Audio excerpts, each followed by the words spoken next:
Hello, everyone out there in podcast world. I hope you're having a wonderful day. You are listening to or watching the Service Business Mastery podcast. I'm one of your hosts, Tersh Blissett, sitting virtually next to my co-host, Joshua Crouch. Today's episode, actually, I'm not even going to start talking about today's episode. I'm going to leave that to Josh. But what I do want to talk about is our voice message system. If you go to our website, it's servicebusinessmastery.com, you'll see a little green button at the bottom right of the screen. If you click that button on the cell phones and tablets, I think it's in the same position, same place. Just tap that and then hit the record button and leave us a message. And so if you ever have a question about anything, just thinking about something like, hey, I have a question about this, or maybe you can connect me with so-and-so, just record that message, that voice message right there, and it'll come straight to us. We will reply. And if it's something that can stay there, like a frequently asked questions type thing, it'll stay there. And if it's something that needs to come offline, then we can take it offline as well. So it's a new little feature that we have. And so we want to make sure that we're connected with you, the listening audience, as much as possible. And sometimes it's difficult to have emails and get on Instagram or Facebook or TikTok. Like where do we connect with you to talk to you? So just go to the website and click record message, and that comes straight to us, and we'll get back to you. So this is what happens when I'm not here. I had no idea we even did that. Yeah. So I'm gonna have to play with it and leave you a message. It's probably gonna be dirty. Leave it to Josh. Oh man. Next, I want to give a huge shout out to Billy and his team over at Sarah. A great program. It's a CRM built for the trades, really about efficiency and running your business off of margins versus just guessing, which is what most of us do. It's just like wonder and checking book accounting, I guess is the best way to say it. Sarah, huge shout out to Billy and his whole team, because they're giving so much back to our industry. They're not just a CRM. They really are helping, because Billy's like OG, like back in the day, he knows in and outs of the service business world. And so for him to get on podcasts like ours and other podcasts and share his knowledge it's amazing. And we really appreciate that. Last but not least, Company Cam, really good stuff. Every time I mention Company Cam, somebody kind of mentions in the comment how they use Company Cam, and it does a great job for them. As we're going to talk marketing today, but a little bit about Company Cam is that it can throw images on your website, say on your homepage on the carousel, like you set up a little carousel, and that's great for SEO stuff. Use what is the code that we have, Josh? I don't know. I'll put it in the show notes, but the Company Cam code, and you get 50% off for the first 3 months. I think it's Company Cam /SBM, Service Business Mastery. Yeah, there's that. Now you can talk, Josh. Oh, thank you. I was away for 2 weeks, and my mic privileges were revoked in the meantime. For any of you guys that are using Sarah, and even just if you like data, you're going to love today's episode. Today is all about data and understanding your data, because a lot of times, even with the high-level CRMs, there's a lot of data entry that has to happen through your employees, through your technicians, and that data is not right.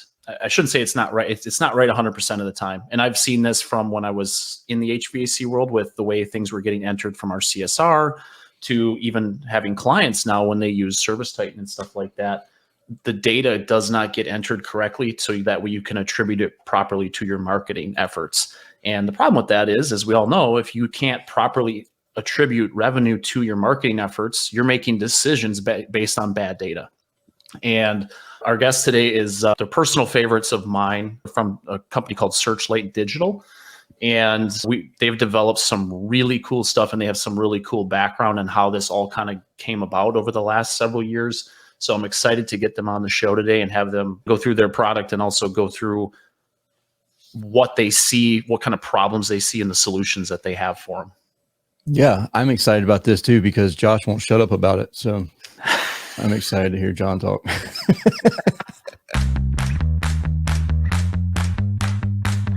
Are you looking for valuable business advice to reach that 7-figure revenue mark? Do you want actionable tips to properly navigate through every business challenge you encounter along the way? Let Tersh Blissett and Josh Crouch be your guide in getting you to the top here at Service Business Mastery. Tune in as they sit down with world-renowned authors in business, leadership, and personal growth who share valuable insights about management, marketing, pricing, human resources, and so much more. Let their nuggets of wisdom gold guide you in owning a thriving, profitable, and ever-growing business. Here are your hosts, Tersh and Josh.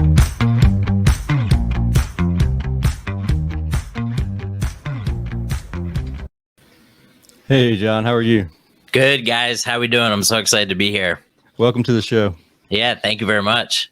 Absolutely. Yeah. So, John, give us an overview of, because you guys didn't start as a technology company. So give us an overview of what started you guys in the advertising world and then what kind of brought you to where you guys are today.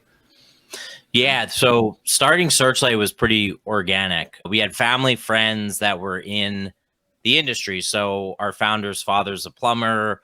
His uncle runs an HVAC business, and they had known that we had a decade of digital marketing experience. So they said, listen, we hire these marketing agencies. We don't understand it. Can you look at it and look at the data and just make sure that we're getting something out of it? Because I'm good at running my business and I don't want to have to think about this. So we opened up the hood. We got into Google Ads. We looked at Google Analytics. We got into it. And what we found is they were being taken advantage of, like flat out, no doubt being taken advantage of. And we explained what was going on, the questions that they should ask their vendor. And we talked amongst ourselves and said, hey, we've been doing this for a long time in the automotive industry. We've seen all the shifts happen. Why don't we go for it in the HVAC space? And we did. And we partnered with a really great technology company that helps us manage ads at scale. So we actually don't even manage the ads out of Google AdWords, Bing. We have an interface that does it for us. And we were really pumped about it. And when we got our first few clients, they said, hey, we really like your team. We like the energy. We can tell you care, but we're not seeing the data in our CRM. And what I chose to do, because I like to roll up my sleeves, that's how I've always been. For about 9 months, I tracked every single lead through the CRM to revenue. And I found a lot of issues with the way that tracking was being done and a lot of problems with it, which was causing bad marketing decisions. So we brought in a brilliant developer, hired an engineering team, and we've now automated that solution. But we were Searchlight Advertising up until very recently. And we're really pivoting into being the data analytics platform for this industry, because I know Tommy Melly talks about, hey, the trades deserves better. And our mantra, because we have family, we care about it. The trades deserves better data. So that's what we're getting focused on. Yeah. When you were doing all of this testing and research and everything, how often was it that you were finding that people weren't answering their phone? Yeah, so that at every single account. So it's interesting because we would measure the return on ad spend. We would connect and say, listen, you spent $5,000 on Google PPC. You got $50,000 in return on ad spend closed, and we can get into some of the nuance there. But every single one of our clients had an opportunity to improve what we call the match rate of phone calls, form leads, schedule engine leads, all of the above. So what we see on average is a match rate for phone leads of 25%. What we mean by that, and this is going to shock a lot of people, is 25 out of every 100 phone calls from PPC, Facebook ads, Bing ads, match to new work in the CRM, a new opportunity. That means that 75 don't. So that's a combination of missed calls. It's a combination of agencies calling in your paid number to pitch you. It's existing customers. Nobody hates that. Exactly. But what is happening is all of those calls are factored into your cost per lead, and they're never going to turn into new work. So cost per lead, that's our mantra too, is one of the most damaging metrics in this industry because it's a false positive. And we've seen it. I've seen people pretend to be from Google, call a paid number 10 times, which for another provider, it shows up as 10 leads. And you think, oh, I got 10 leads, but I don't have revenue in the bank. That's what, and it's some of its lack of technology over the past 10 years, but that's what marketing companies have reported on. And I'm guilty of that as well. As you're reporting on calls, we see your call volume going up, and then contractors give it their spam numbers. There's this, there's that, which is true. And I'm not listening to every single call myself, so I don't know that. But there's a large number of calls that or they're repeat customers, or Yep. it's Mrs. Smith called 3 times because she's got 3 different questions and she needs to talk on the phone for 30 minutes every single time. Yep. It's all these things that come in that affect these numbers. So when we were going through this with some mutual clients and stuff, it was very interesting to me to see that like 20 to 25% of, so if a client gets 4 phone calls that month, that's probably one actual lead that's going to lead to booked work. Yeah. And looking at it from that lens is like, holy smokes, like maybe our clients are doing well, but maybe they're not doing as well as I'm sitting here thinking. What can we do to stop that? Or what can we do to change that, fix that? Yeah. I'm glad you asked that because that's been our mission. Tertiary's still good. Because I'm thinking as a That's a business great owner, question. I'm like, Yeah. I hate the fact that, I mean, it's like $500 because Yep. that's Google just dings me every time I have $500. And I'm like, I just don't feel like I've gotten that many leads. Yep. PPC has a terrible reputation in our industry. And I know why. It's because it's all measured against cost per lead. And I can share some data. I know exactly. I'll just do that now. So a book job from Google PPC, on average, this is 20, 30,000 leads that we track, costs $391.17. The average ticket from that's about $3,500. So Google PPC, when run well, it's about an 8 to 10x return on ad spend closed. Now, our industry is extremely nuanced, and I think everybody knows this. A customer say they call in, they're going to get a sales consultation first. Then they're going to get an open estimate. Then they're going to take a week or 2 to decide. And then your backlog is probably 2 weeks long. So it's a month before that customer becomes a paid job. And what we were finding in the CRMs is some of them, once they had their sales consultation, they were marked as existing customers. So that's another big thing that happens. How many of these are new? And we differentiate between the 2 things. But there's 2 things that we look at is the channel that referred the customer. Work with Josh on SEO. Is it display? Is it Facebook? Is it Google organic, PPC, Google My Business? But the second most important thing, and this gets back to as a business owner, what do I do about this? We measure the match rates by conversion tool. So it's where do they come from and then how do they convert? I can tell everybody right now that if you have a chat tool and if you have a form on your website, you are probably not maximizing your opportunity. You're probably not responding to the chats quick enough. There's probably some that are falling through the floor. You're probably not responding to form leads in the way that you should be. 2 emails and a phone call, 2 phone calls and an email. That is the number one thing that we see across even the well-run businesses is, hey, make sure that you have responsibility, accountability, and a follow-up process for these new conversion tools, which customers are starting to use more and more.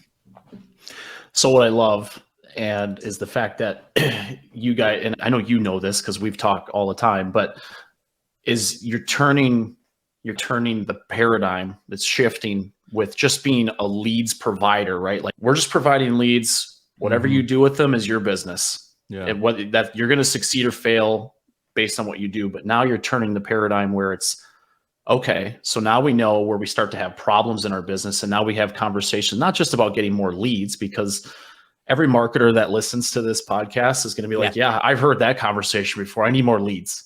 Yeah. When in reality, we go look at the calls, we listen to the calls. There's either a problem answering the phone, booking the leads. We're too far booked out.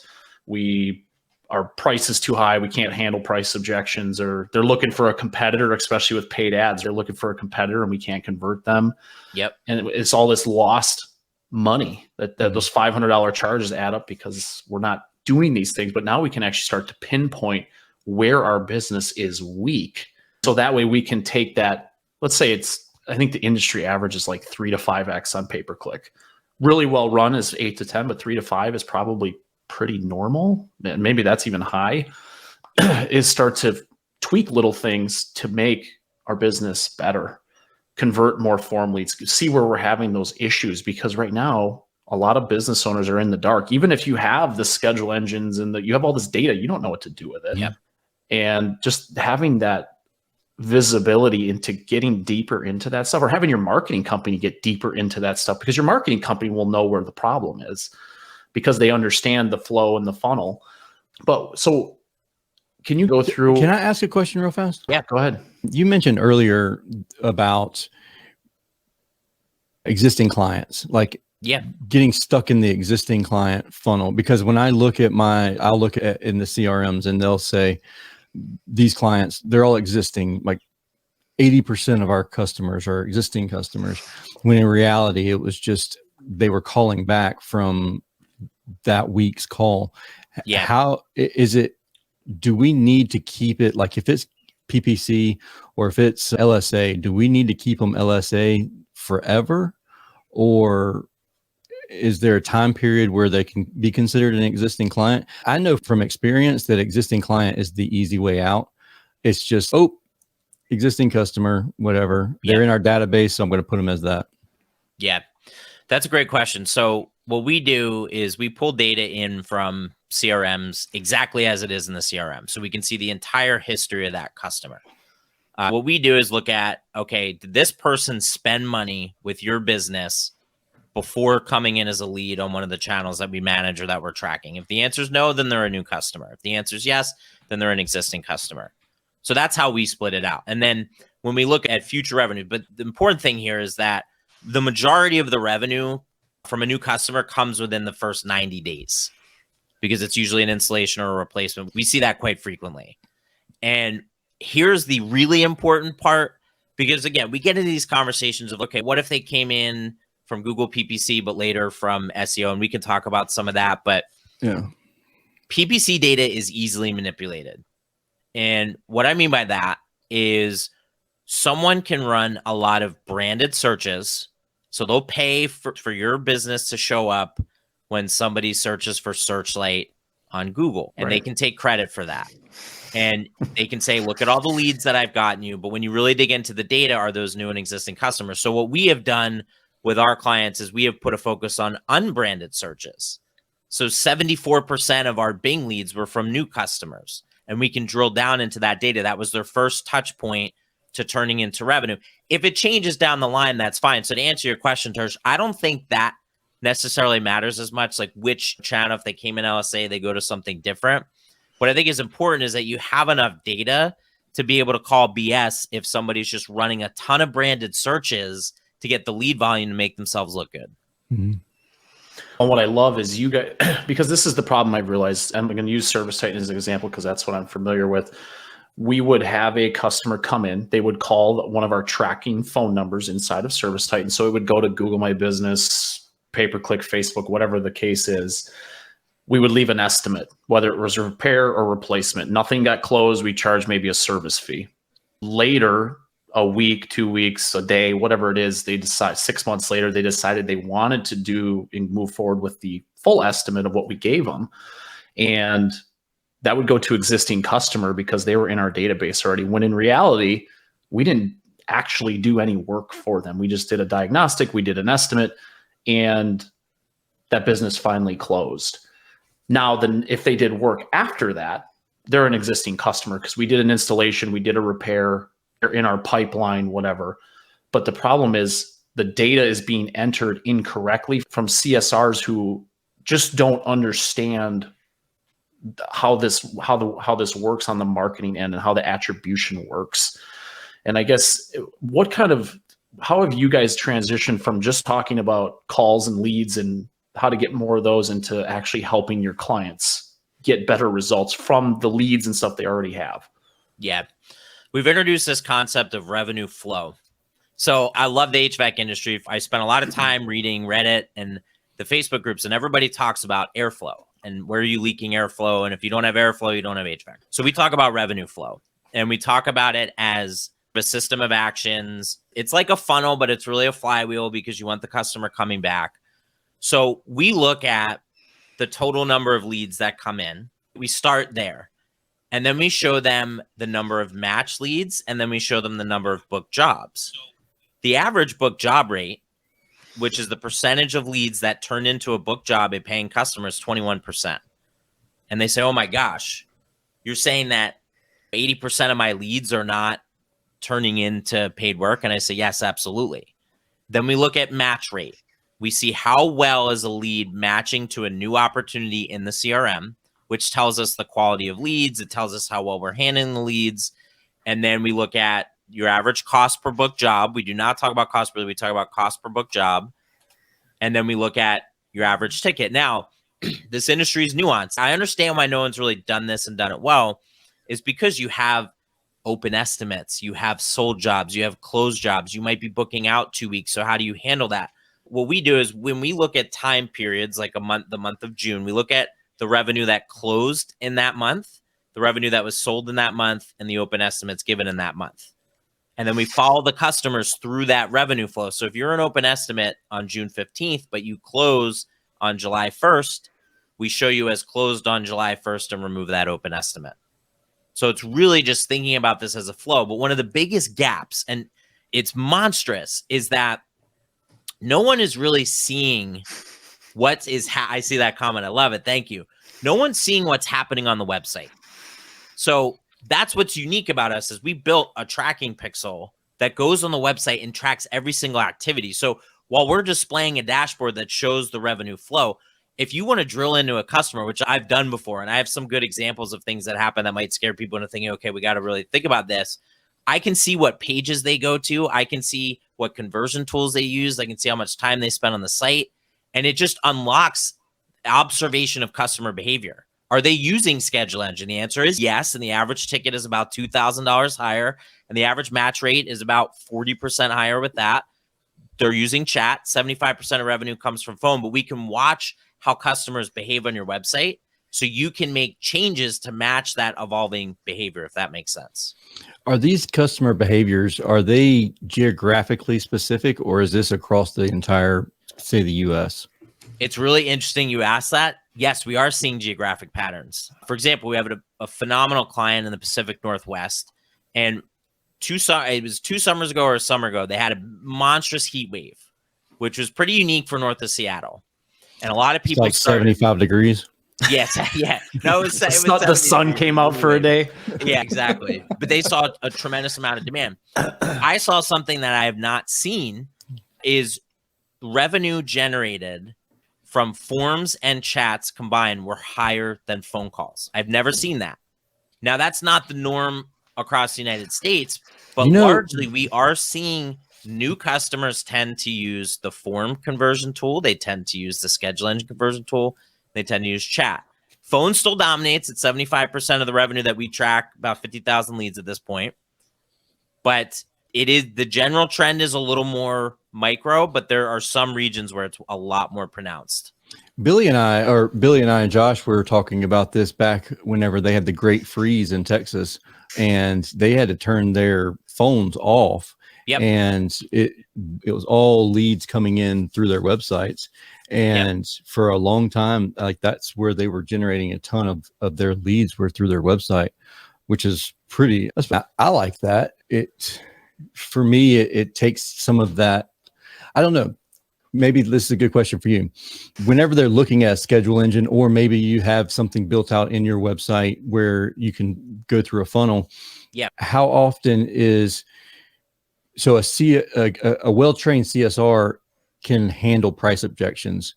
Yep. But how often do you see somebody bounce once it comes to a price objection? Or can you tell that very easily?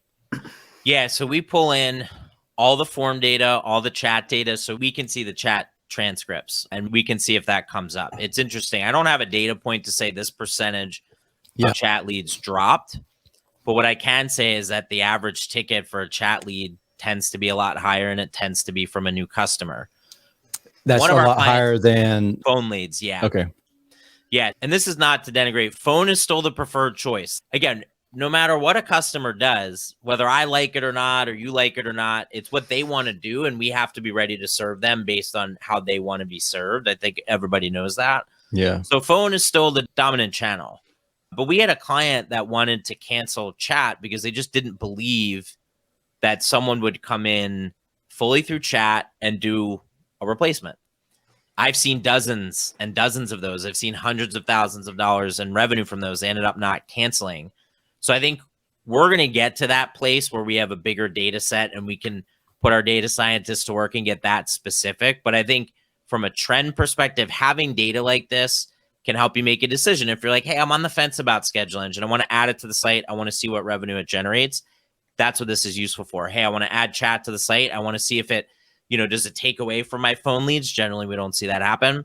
What does it generate? Can I get into some specific conversations? I can. But that's the way we look at it, is just, hey, revenue flow. And then you can experiment, but you can experiment seeing the revenue on the other side of that experiment. Yeah, what's beautiful is once the tracking pixel is set up and you guys are connected through API or other connections with the CRM, the booking link, the chat service, whatever they have on the website, it's pretty much hands off and the data feeds in. Like you don't have to sit there and be like, oh, did I do this? Or did I mark the call booked a certain way? Right. CRM, like it takes the manual data entry part off your plate. Yeah. Now you get data that you can make decisions with. Is this going to work with most every CRM out there, and then are you doing the marketing, or are you working with the people, the marketing that they have? Yeah, those are amazing questions, Turch. I appreciate it. So this is why we invited him on the podcast. Yeah. I know these are great, and I love it. They're good questions. So the answer is yes, we are working with multiple CRMs. So we integrate with CRMs. We have some CRMs that are older and they're a server in the basement and pulling that data. Now, this is again we have skin in the game because we family members, and it just all bothered us. So we really wanted to come at this. So there's a lot of great CRM providers out there. Our job is not to bring them down. We're really good at what we do. Like, we're really good at this. However, as a contractor, you should be pushing your CRM provider to give access to what's called an API or a data feed that makes our job easier. And if they're not doing that, you should be looking elsewhere, because this can be the difference between millions of dollars, hundreds of thousands of dollars, whatever impact that you have for your business.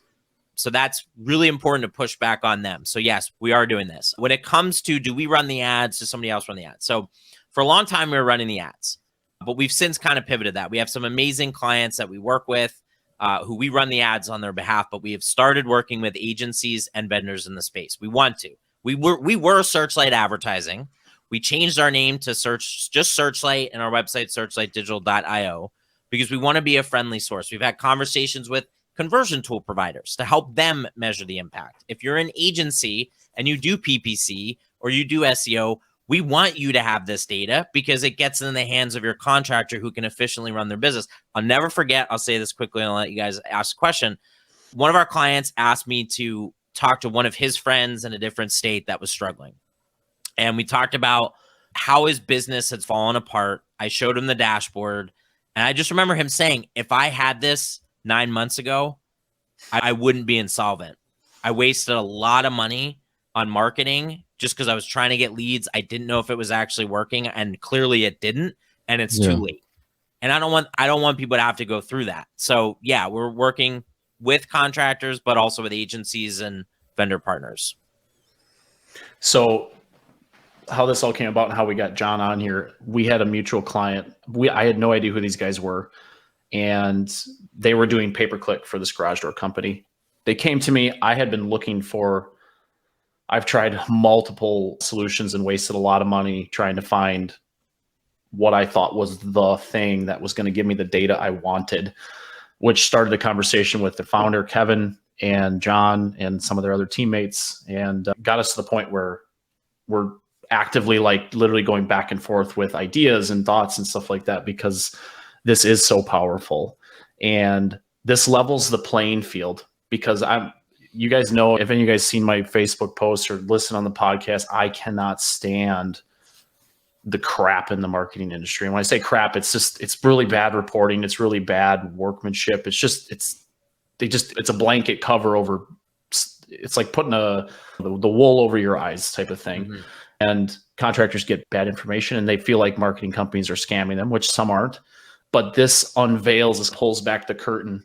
And now the data from your CRM, not our CRM, not another marketing company CRM, but your CRM, your data is reported back to you. And there's no way to manipulate it. It's completely through this tag. There's no way a human can go in there and manipulate the data, give you something that looks pretty on paper, and leaves out some of the stuff that maybe they don't want you to see.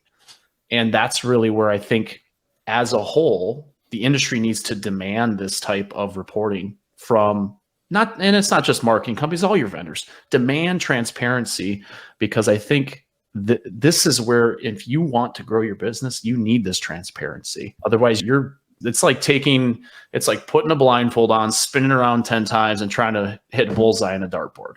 It's not and the first year or two that I was in a contract for a year, but the first year I was in business, I signed up for this one marketing agency, and we've never even talked about them before on here or anything, but it was $2,500 a month was their entry level package. And I was small, like just starting out, like just one guy in a truck type thing, and $2,500 a month. And every time they'd give me this fancy, every month it was like this wonderful looking brochure, and I was like, this is a horse crap. Like, I'm not getting any leads from this. I know I'm not. These are people, the people that are clicking these are already my customers, and I'm paying you $2,500 just for this branding thing. It irritated me so bad because I didn't know anything about the branding aspect of PPC, and I was just infuriated. And it was $2,500 a month. It was wasted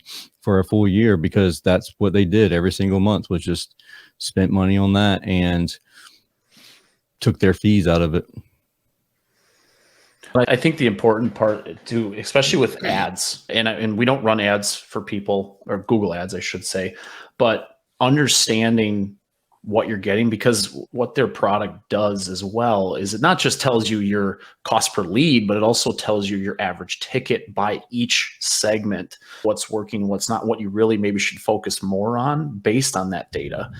And it's decisions like those. Hey, do I sink more money into this or this thing or that thing? This actually will help you understand which thing is making you the most money and where your best leads are coming from, versus, again, looking at data that's not accurate and you're guessing. And that's, so what that's happens what I love about it. If it's offline data, if it's offline marketing? Yeah, so that's an interesting one. Really, if you're doing direct mail, so we've talked to clients about this. If you're doing direct mail and you put a tracking number on that piece of direct mail, or you put a QR code on it, we can track that, right? I think my thought is referrals, because we do a ton of referral marketing. Yeah, which is great. So what we do is we pull the data in from the CRM, and it's going to show us, okay, what was entered by the CSR, and then how did they come in digitally? But this is important because I'm going to give an example of why this is important. So it's good to look at both. You might get a lot of referrals. We had a client that was spending a significant amount of money on PPC. And in the first 2 weeks of the reporting, we noticed that something was very wrong. Their phone call match rate was 11%. That means 11 out of every 100 phone calls we drove were matching into work. That's bad. Like, it's really bad.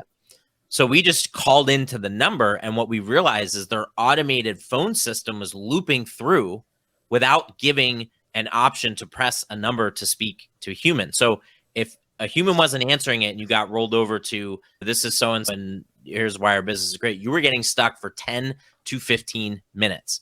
So what I explained, and what I do explain, because clients will challenge us sometimes, say, it's all referrals, doesn't matter. I said, no, this is about revenue, but it's also about operational efficiency. I don't care if your best friend's sister wants a $50,000 replacement.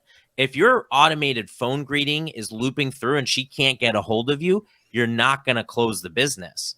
So we look at it in different buckets. Josh mentioned we could look at business unit, but we're looking at your operations to make sure that nothing is broken. We've seen forms on websites go down, lead volume go down, because the submit button doesn't work. We've seen click to call on mobile stop working. It's those little details. The whole idea here is of providing a frictionless experience. That's the base level, is making sure when your referrals do try to get a hold of you, you're there and it's easy. And then the next level is going and getting new customers with different strategies, and then continually monitoring that and staying on top of it. Man, I had one time where the form fill on the website was going to my spam folder. Yep. And I was like, I didn't realize it until a month later. Yep. And it drove me crazy. I'm constantly going through my spam folder now, but it blew my mind how many leads that were just sitting there, and some of them we got, and a lot of them were just completely lost. Yep. Another thing that we see, right? Because these are signals to us to go dig further. That's what we love about this. So another thing we were seeing is really low match rates across the board. really low book job rates. And what we figured out is that a lot of the leads were outside of the service area, but the website hadn't been updated. So people were coming to the website and they're seeing, oh, they service these areas. They're calling in for those areas, eating up your PPC budget, which is precious, and they no longer service those areas. So it's those little gotchas that I think everybody has. And it's, look, I like accountability. It's important. We're never there to play the blame game and say, this is your fault. It's just, hey, we can monitor this for you so that those little annoying things that happen to everybody, you can fix and it can add up. Let's get it resolved. Get it resolved. Yeah. And stay on top of it. It's a tracker to just stay on top of that revenue flow. Where are you leaking the revenue and how do you tactically go after it versus, oh, my leads are down. We can actually come in and say, okay, lead volume is down. Your match rate's down. It's down specifically for form leads that relate to replacements. Oh my gosh, it was going to spam for a month. We can fix that in 3 days, right? Really quick, you've mentioned match rate a couple of times. At the beginning, you explained what it was. Can you share again what it is? Because you said low match rate. Yeah, of course. So the match rate is the percentage of leads that end up in the CRM with a sellable opportunity. So there's sort of two phases that we look at. Somebody calls into the business. Do they make it into the CRM with a job opportunity like a repair, an estimate, or a scheduled consultation? And then do they actually book that job? So match rate is just saying, hey, they made it into your CRM and you have a chance to sell to them. Okay, cool. So my buddy Chris Hughes, he has a question here for those who are listening to this show. He said, if a company is brand new to a marketplace and is smaller in size, would it be advisable for them to brand themselves in the marketplace first or jump right into lead generation services? Yeah, brand first as much as you can. I can't tell you how many times, again, because we see all this data. Wrapped trucks is amazing. A new customer is not just one new customer. If you wrap your trucks, you don't do any lead gen, and you're doing branding, neighbors, go door to door if that's what it takes to just get the momentum going, to build the reputation and get reviews. People are going to see that and you're going to get more business. We talk about this all the time. Now, it can be dependent on the market. If you're in a major metro and you're smart, like right now. So here's another really great part of our data is Facebook is becoming undervalued again because the audience data went away and people are pulling their budgets. So Facebook might be a really interesting play, which we can see. We're like, oh my gosh, the cost per book job is going down. The revenue is going up. Is PPC getting more competitive? Christopher, I really think right now, video content on Facebook and put it up on YouTube. Introduce yourself. We've seen we've seen leads come through, selfie style videos that are passionate, authentic. I'm in your neighborhood. These are the services that I'm providing, and that's free to upload to a Facebook page. So that's what I would say. Brand first, and then start to think about the lead gen. I love the topic of video content. I think it's something I feel like, I don't know, Church, I feel like even just before we were on the podcast together, we talked about this for years. And I feel like so many people, if you ask them, they know that they should be making video content. But they don't want to get on video. The number of people that are not doing it that know are like, it's probably 90-some%. There's one, I don't know what to create. I don't want to look stupid. I don't want to sound stupid. And they stop doing it. But I'm telling you, just from, and I have had a little bit of a layoff from making my own stuff, but starting a business and being a little over 2 years old, I focused a lot on video content, and that is like a gift that keeps on giving. I have people all the time, oh, I love your videos. I'm like, I only have 200 some subscribers. Like, nobody's watching these. But you'd be surprised at how many people find that stuff and watch your videos and get real value from what you have to say, because you're like, for you, Tersh, you've been in this trade forever. Like, you have so much knowledge stored in that bald head of yours that useless knowledge. Other people will find a lot of value in that. Even homeowners be like, okay, I realize now why I need to hire you, because I don't know this stuff and I'm going to screw something up. Yeah. Some people have the same concern that I have and had, and that's the fact that my mom's always told me I have a face for radio. So videos. She was being kind to you saying that. There's a comment. It just says Facebook user, but somebody has absolutely nailed it if you're worried about having a face for radio. showing customers behind the scenes, documenting a little bit about what you do will go an extremely long way. So we've done a couple of experiments. Oh, that was Gil. Spot on. Absolutely spot on. Just show them the behind the scenes. Put it on your Facebook page, share it with some friends. You'd be surprised at how getting to see that makes people feel a lot more comfortable spending $12,000 on an AC replacement with your business over somebody else. Well, We've seen it in the data. I sent Josh a TikTok this morning about something almost similar to this. A guy literally hired someone to follow him around because he hated making content, like trying to figure out what to make. So he hired someone to like follow him around. Yep. And they just made content based on what he did during the day. Yeah. And if you think about this, so you're telling, especially with the pricing in the market, I know we're going off topic here, but the pricing in the market for a new air conditioning system, we see the post, it's really high. Yeah. Prices keep going up. Imagine if you go to a customer's house, you talk about them with an estimate, you show them once you approve this estimate, this is what's going to happen. This is what our team does to make sure that we are ready for your installation. This is our process to handle warranties. And you've documented in a video, real short video, 3 minutes. We do this, then this. They know exactly what to expect. Now you've taken you turn and open the curtains. Because right now, no homeowner knows what the hell an HVAC company does once they sign the estimate. They're like, I don't know what they do. They probably got the equipment sitting in the back of their truck. I don't know. Yeah. Like they're just screwing me over by making me wait over a long weekend. But opening the doors and showing people what is going on, I think you don't realize how much that would endear you to your local market, because we live in an age now where there's so much information. They want to know what's actually happening, not what Google tells them. Like, what are you actually doing with my money, and what am I getting for it?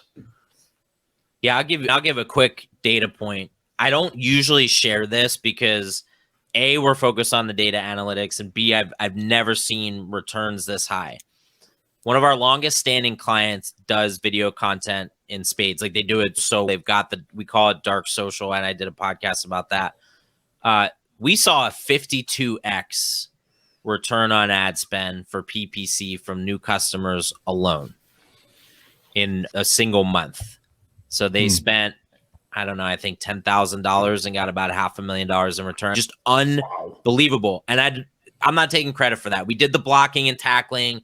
We've worked with them to refine their processes, but everything was so dialed in from just their process of how they serve customers, how they communicate that, how they advertise, how they get a customer through the flow of revenue efficiently. And we were talked earlier, Josh, like an 8 to 10x return on ad spend close is a great return for those channels.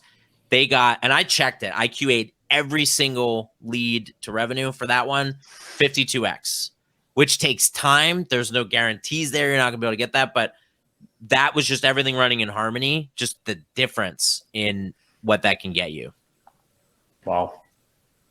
That client had to be happy. Holy shit.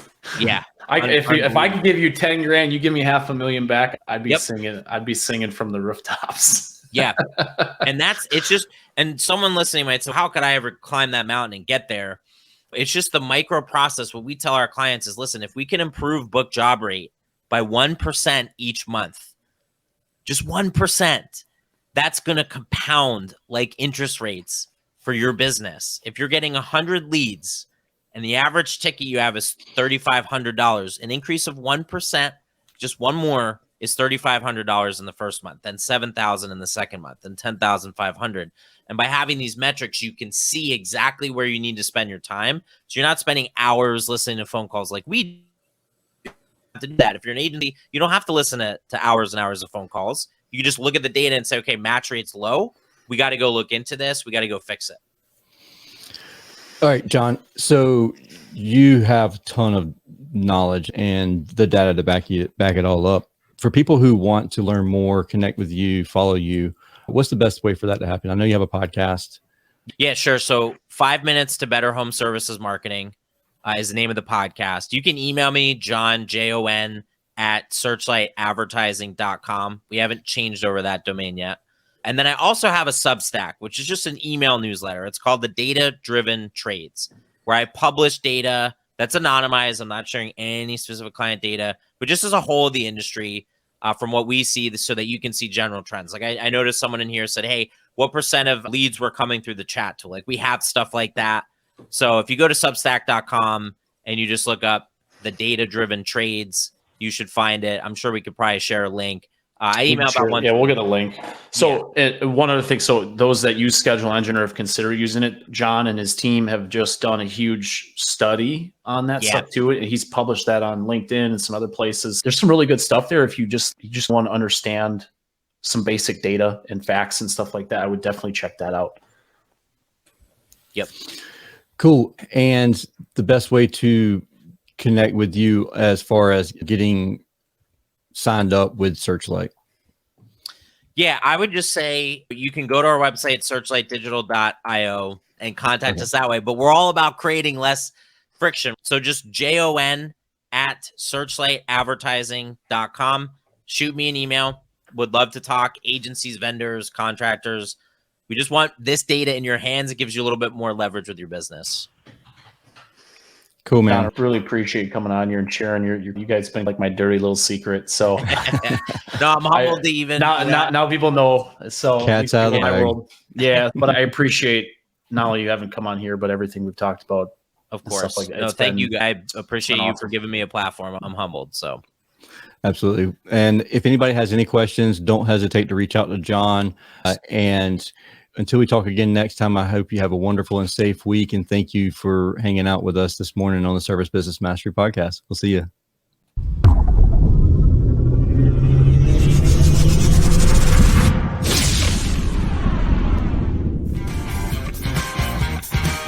Thank you for listening to this episode of Service Business Mastery.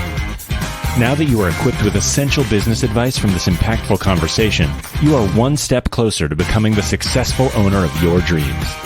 If this episode has been helpful to your business journey, don't forget to subscribe to the show, leave a rating, and share it with other owners as well. Visit servicebusinessmastery.com to learn more.